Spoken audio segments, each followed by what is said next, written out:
Hey everybody, Michelle with Michelle's For a Living here. Thanks for watching my videos. And today I'm going to do a little sewing project, making a cloth book out of these pre-printed panels. So you buy it like this. It's like a yard of fabric, and they cost about $10 to $12 depending on where you're getting them at. It's all cotton fabric.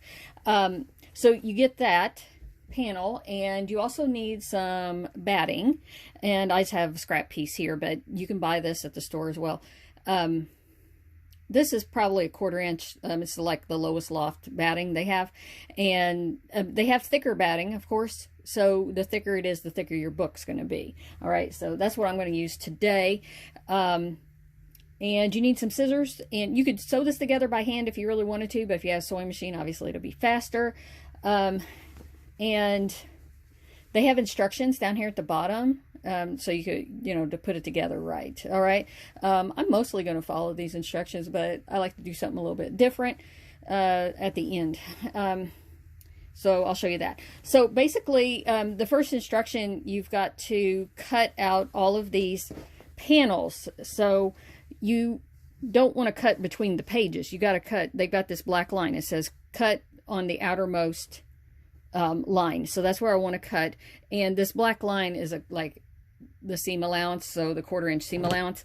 And they have some nice pieces of fabric left over here. So I'm not going to cut into that. I'm going to save that. I'll use it on another project, right? So plus these strips in between are big enough for me to save as well. If you had a rotary cutter and a rotary mat, you certainly could do it, cut it out real quick.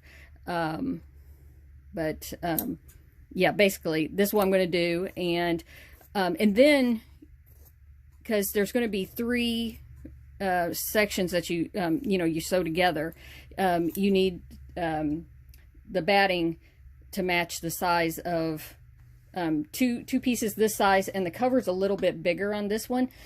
So I'll cut one specific for that, and I'll show you that in a second. So I got them cut out, and I've got them paired up. And so in the instructions on here, it guides you and tells you which panels to put together, like pages the 9 and 2 go along with pages 3 and 8.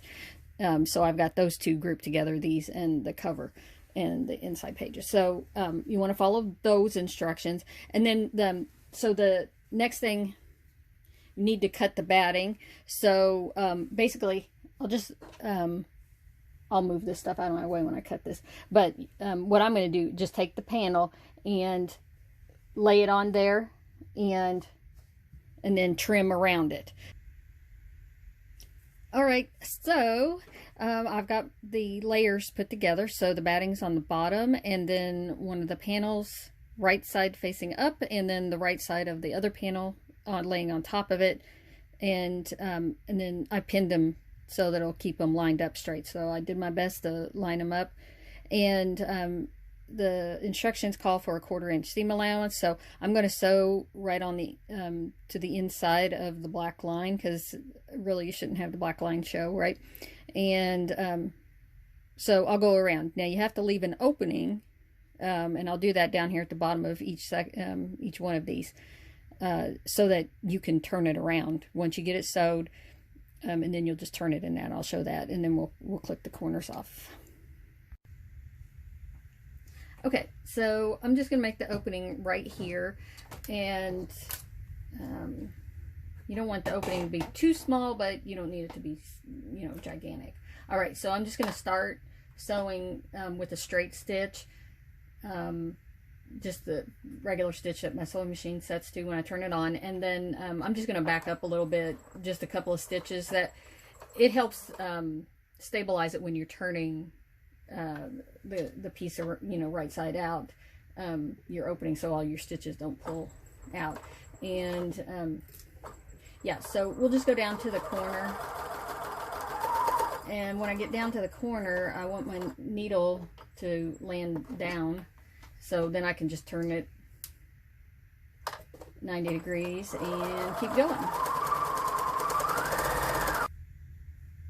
All right, the next thing, I've got them all sewed together, and like I said, I left the opening, but first you want to notch the corners. And also, if you've got some extra batting hanging out, you might want to go ahead and trim that off so it doesn't leave a bulky spot. Also, the thicker batting you use, you may really want to trim down in the seam allowance down there to your seam like that, so it won't be so bulky around the edges. So but you know, you don't cut your stitches, it just lines up right there with the stitches.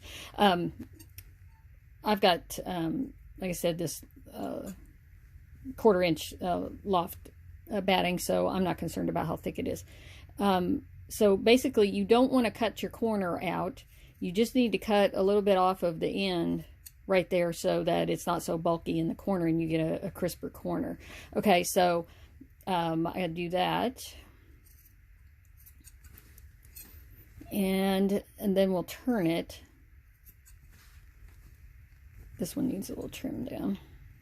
A little extra on the edge.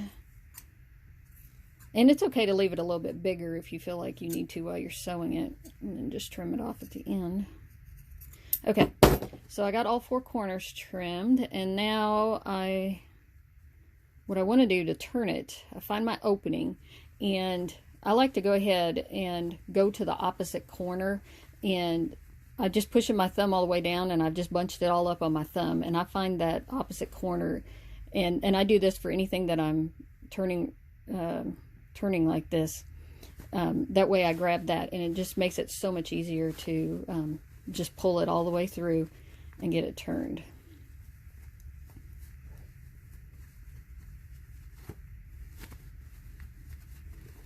Now, in the instructions, it says to iron it at this point, so that flattens it out. The thing that I want to do that's different, it's not in the instructions, I want to top stitch around the edge. And I think it gives a cleaner finish to things like this, and it'll help you know, keep it flatter, I think, you know, when you don't get these edges rolling up like this. But like I said, in the instructions, it just says to press it at this point. And then also stitch your opening closed. So because I'm going to top stitch around here, I'm not going to hand stitch this closed. I mean, if you didn't want to hand stitch it, you could just line it up so that it's all even and the black isn't showing on this particular one. And you could put a little pin in it right like that to help hold it. And you could put it underneath your sewing machine and stitch really close to the edge right there if you want to do it that way. Or you could get a needle and thread and hand stitch it closed and hide your stitches that way. But like I said, I'm going to do a top stitch around the whole thing. And if you wanted to press it, you know, press it at this point if you're not going to top stitch. So I'm just going to go ahead and top stitch. And when I'm right here, I'm going to start on this, and so I can really pay attention to it.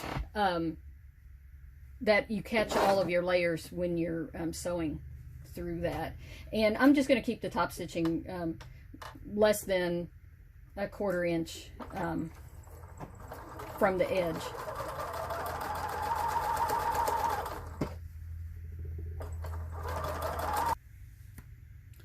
All right, the pages are all turned, and I top stitched around all of them, and there is the opening right there. So yeah, I just check, make sure that it's all sewn together and then going to come out, and it's all done. So then you have to stack your pages up, and then we're going to sew down the middle. So you just want to make sure that you know, there's the cover, and that you line your pages up in the right order so the story reads right, of course. And the cover on this particular book is a little bit longer than the pages, so basically you just look like this to see. In the instructions it says baste these together, and I think they're meaning, you know, maybe with a needle and thread. pins work. So I'm going to pin these pretty good so that they don't shift on me. And then I just want to stitch a straight line through the middle. If I really wanted to make the thread blend in, I could switch threads and not use white thread, use a thread that matches this. And if I have one laying here, I think I might do that. Let's see, because the outside is that color as well. So anyways, I'm going to pin this down and then we'll sew it together. Alright, so I did decide to put some light blue thread on here, and so I just want to line up and make sure that I do it evenly through here. So I match this up and then I'll just back it back out, and I'm just going to do some stitches going backwards initially, just to and actually I'm going to lengthen my stitch just a notch since it's got so many layers going through it. Make longer stitches, and I'll just keep this in the middle.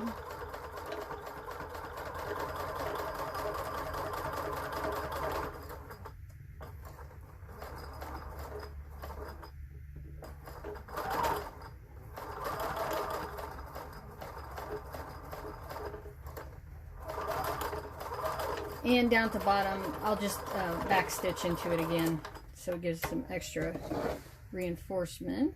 Trim my strings off there. Now I can pull my pins out, and we got a book. And there it is, with a string on it. Okay, so yeah, it turned out well. All right, thanks for watching. Have a good day.